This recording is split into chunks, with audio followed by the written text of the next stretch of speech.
మరోవైపు చూసిన తర్వాత సినిమాకు సంబంధించిన విఎఫ్ఎక్స్ గ్రాఫిక్స్ సంబంధించిన హార్డ్ డ్రైవ్ మొత్తం కూడా హైదరాబాద్కు చేరుకుంది. నిర్మాత ఆ హార్డ్ డ్రైవ్ని హైదరాబాద్ పంపించమని చెప్పకపోయినా మరొక వ్యక్తి దీనిని హార్డ్ డ్రైవ్ని హైదరాబాద్ పంపించమని చెప్పడం జరిగింది. ఎలాంటి కన్ఫర్మేషన్ లేకుండా హార్డ్ డ్రైవ్ని నేరుగా హైదరాబాద్ పంపించడంతో ఆ తర్వాత అక్కడ ఉన్న రఘు దీన్ని తీసుకొని వెళ్ళిపోయాడని చెప్పి తన ఫిర్యాదులో పేర్కొన్నారు. సినిమాకు సంబంధించి కీలకమైన విఎఫ్ఎక్స్ గ్రాఫిక్స్ మొత్తం కూడా అదే హార్డ్ డ్రైవ్లో ఉన్నాయని నిర్మాత చెప్తున్నాడు. దీనికి సంబంధించిన ఫీడ్ కనుక బయటికి వస్తే సినిమాకు పెద్ద నష్టం వాటిల్లుతుందని అంటున్నారు.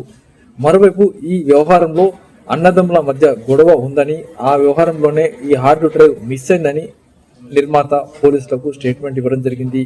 చివరికి కన్నప్ప సినిమా విడుదలకు ఇలాంటి అడ్డంకులు లేవని, సినిమాకు సంబంధించిన హార్డ్ డిస్క్ ఇప్పటికే తమ వద్దకు చేరుకుందని, కొన్ని విఎఫ్ఎక్స్ గ్రాఫిక్స్ సంబంధించిన హార్డ్ డ్రైవ్ మాత్రం మిస్ అయిందని నిర్మాత చెప్తున్నాడు. దీనికి సంబంధించి పోలీసులు కేసు నమోదు చేశారు, విచారణ చేస్తున్నారు, ఆధారాలు సేకరిస్తున్నారు. కమల ప్రసంగ్.